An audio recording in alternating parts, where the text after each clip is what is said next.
મહાપુરુષ સ્મૃતિ સ્મારક સેવા ટ્રસ્ટ દ્વારા પૂર્વ ધારાસભ્ય સ્વર્ગવાસી પાલાભાઈ નારણદાસ પરમારની જન્મશતાબ્દી વર્ષ નિમિત્તે ઉમા સમાજ ભવન શ્રી ઉમિયા માતાજી સંસ્થા સેક્ટર 12 ગાંધીનગર ખાતે ભવ્ય સ્મૃતિ સ્મરણ અને શ્રદ્ધાંજલિ અર્પણ કરવા માટે કાર્યક્રમ યોજાયો હતો, જેમાં સમાજના આશરે 500 થી વધુ લોકોની ઉપસ્થિતિમાં આ કાર્યક્રમ સંપન્ન થયો હતો। સ્વર્ગવાસી પાલાભાઈ પરમાર માત્ર એક લોકપ્રતિનિધિ ન હતા, પરંતુ સમરસતા, વિકાસ અને સમાજ સેવાના પ્રણેતા હતા।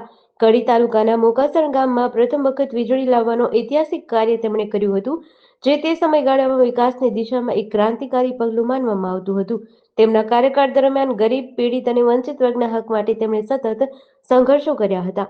કાર્યક્રમમાં અધ્યક્ષ સ્થાને ડોક્ટર કિરીટભાઈ સોલંકી, પૂર્વ સાંસદ, અનુસૂચિત જાતિ મોરચા પ્રમુખ, ગુજરાત પ્રદેશ ભારતીય જનતા પાર્ટી, મુખ્ય અતિથિ તરીકે શ્રીમતી દર્શનાબેન વાઘેલા, રાજ્યમંત્રી ગુજરાત સરકાર અને રીટાબેન પટેલ ધારાસભ્યએ હાજરી આપી હતી।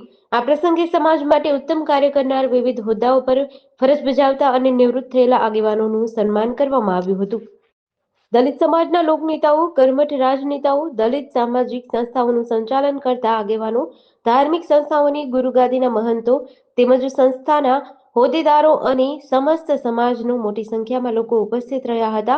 આ પ્રસંગે સ્વર્ગવાસી બાલાભાઈ નારણદાસ પરમારના પૌત્ર કિરણકુમાર હરગોવિંદભાઈ પરીખ અને તેમની પુત્રવધુ બીના કિરણકુમાર પરીખ દ્વારા કાર્યક્રમના અંતે તમામ મહાનુભાવોનો આભાર વ્યક્ત કર્યો હતો।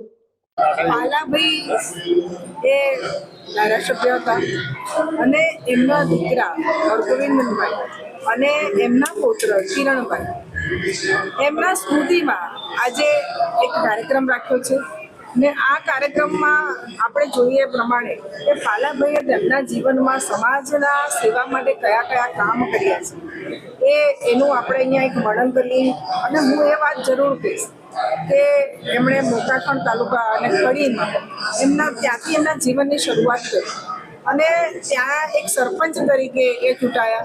ત્યારબાદ એ રાજનીતિમાં ધારાસભ્ય તરીકે પણ ધારાસભ્ય બન્યા આગળ અને જોટાણા સીટ પરથી પણ એ લડ્યા। ત્યારબાદ અમદાવાદ બાળજમાંથી એ ચૂંટણી કોર્પોરેશનની લડ્યા અને એ ચેરમેન પણ બન્યા।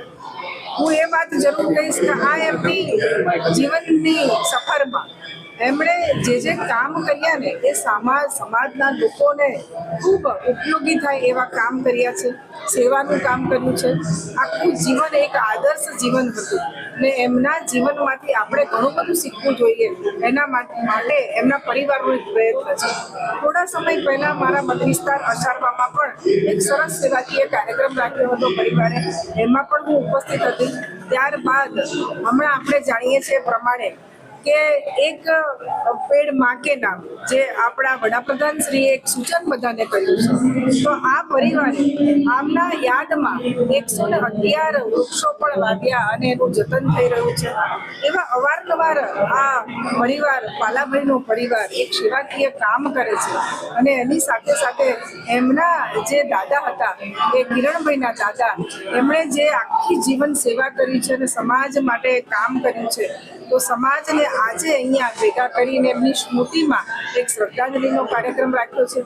અમને બધાને બોલાવ્યા હતા અને હું પણ રાજનીતિમાં છું, ધારાસભ્ય છું, મંત્રી છું, તો હું એ જરૂર વિચારીશ કે આ લોકોના જીવનમાંથી આપણે પણ ઘણું બધું શીખવાનું છે અને એ લોકોએ જે રીતે સેવાનું કામ કર્યું અને સમાજમાં આજે પણ ખૂબ લોકો એમને યાદ કરી રહ્યા છે, તો એમના જીવનમાંથી હું પણ એક એવી શીખ લઈશ કે આપણે બધા સમાજનું સારું કામ થાય, સેવાનું કામ થાય એ તરફ વળવું જોઈએ। અને આ પરિવાર, જેમ બાબા સાહેબે કહ્યું હતું, શિક્ષિત બનો, સંગઠિત બનો અને સંઘર્ષ કરો, તો આ પરિવારે પણ સંઘર્ષ કરીને આજે એજ્યુકેટેડ પણ છે, ખૂબ સારું કામ કરી રહ્યા છે। માટે પરિવારને હું ખૂબ ખૂબ અભિનંદન આપું છું અને પરિવારને પણ હું એ કહું છું કે જેમ પાલાભાઈએ આખું જીવન એમણે સમાજના લોકો માટે વાપર્યું, એમ તમે પણ સમાજની સેવા કરો, લોકોની સેવા કરો એવી અપીલ કરું છું। મારું નામ છે બીના કિરણકુમાર પરીખ। હું સ્વર્ગીય પાલાભાઈ નારણદાસ પરમારની પૌત્રવધુ છું। આજનો જે કાર્યક્રમ છે એ મારા દાદા સસરાનો 100મો જન્મ જયંતિ વર્ષ અમે એમની યાદમાં ઉજવી રહ્યા છીએ। યાદો તો એમની બહુ જ છે, પણ સૌથી સારી યાદ એ છે કે એમણે સમાજ માટે, ખાસ કરીને અમે જે સમાજના લોકો છીએ એના માટે એમણે ઘણા કાર્યો કર્યા છે। એમાંનું એક કાર્ય જે સ્ત્રી પ્રત્યે છે એ આજે અમે લોકોને સમજાવીશું અમારા એક્ઝામ્પલથી કે અમે આ પરિવારમાં શું શીખ્યા અને શું આગળ વધી રહ્યા છીએ.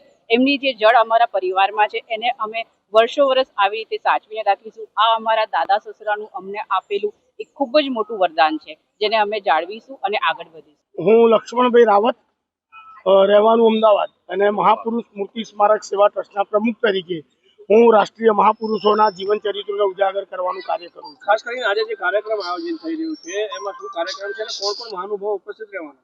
આજે જે કાર્યક્રમ થઈ રહ્યો છે, પાલાભાઈ નારણદાસ પરમાર, પૂર્વ ધારાસભ્ય કડી, અને એમને દલિત સમાજની અંદર ખૂબ કામ કર્યું છે, દલિત સમાજના ઉત્થાન માટે, અને શૈક્ષણિક અને સંઘર્ષમય જીવન રહ્યું છે એમનું. 1967માં તેઓ ધારાસભ્ય બન્યા, ત્યારે 1968માં એમને ડૉક્ટર બાબા સાહેબ આંબેડકર તેલચિત્ર સમિતિ બનાવી, માનાભાઈ ભાભી, હરિભાઈ ડોડિયા અને પાલાભાઈ પરમારે. અને ડૉક્ટર બાબા સાહેબ આંબેડકરનું વિધાનસભા ગૃહની અંદર તેલચિત્ર મુકાવવા માટે એક જન આંદોલન કરેલું ગુજરાતમાં. અને એમને પાલાભાઈ પરમાર સાહેબના આજે 100 વર્ષ થાય છે. એ 100 વર્ષ નિમિત્તે અમે જન્મ શતાબ્દી વર્ષ ઉજવી રહ્યા છીએ. અને આખો દલિત સમાજ, એમાં રોહિત સમાજથી લઈ વણકર સમાજથી લઈ સાધુ, બારોટ, તુરી, રાવત, સનવા, વાલ્મીકી સમાજ અને ગરો બ્રાહ્મણ, આ બધા જ સમાજો સાથે મળી મહાપુરુષ મૂર્તિ સ્મારક સેવા ટ્રસ્ટના માધ્યમથી એમને જન્મ શતાબ્દી વર્ષ ઉજવી. અને આ કાર્યક્રમની અંદર ગુજરાત ભારતીય જનતા પાર્ટીના પ્રદેશ અધ્યક્ષ માન્ય શ્રી કિરીટભાઈ સોલંકી સાહેબ આવવાના છે, અને દર્શનાબેન વાઘેલા, માન્ય મંત્રી શ્રી રાજ્ય સરકારના, મનીષાબેન વકીલ, અને બીજા સમાજના તમામે ગુરુ ગાદીના મહંતો અને સામાજિક સંસ્થાઓ, જેમ કે કલ્યાણ કોઓપરેટિવ બેંક, જય ચામુંડા કોઓપરેટિવ બેંક, સંત શિરોમણી કોઓપરેટિવ બેંક, તથાગત, આવી બધી નાની મોટી જે સહકારી સંસ્થાઓ છે એના મેનેજર, ચેરમેન, વાઇસ ચેરમેન અને સમાજના અગ્રણીઓ અને સરકારમાંથી નિવૃત્ત થયેલા સનદી અધિકારીઓનું સન્માન રાખ્યું છે. સંત રોહિદાસ મંદિર ગાંધીનગર, વીરમાયુ મેમોરિયલ ટ્રસ્ટ પાટણ, આ બધા જના આગેવાનો અહીંયા પધાર્યા છે, અને એમનું ખૂબ અમે બહુમાન અને સન્માન કરી અને પૂજ્ય પાલા દાદાની જન્મ શતાબ્દી વર્ષ નિમિત્તેનું સ્મૃતિ સ્મરણ શ્રદ્ધાંજલિ અર્પણનો કાર્યક્રમ કરી રહ્યા છીએ. જેડીસી ન્યૂઝ સાથે સંજીવ રાજપૂત, ગાંધીનગર.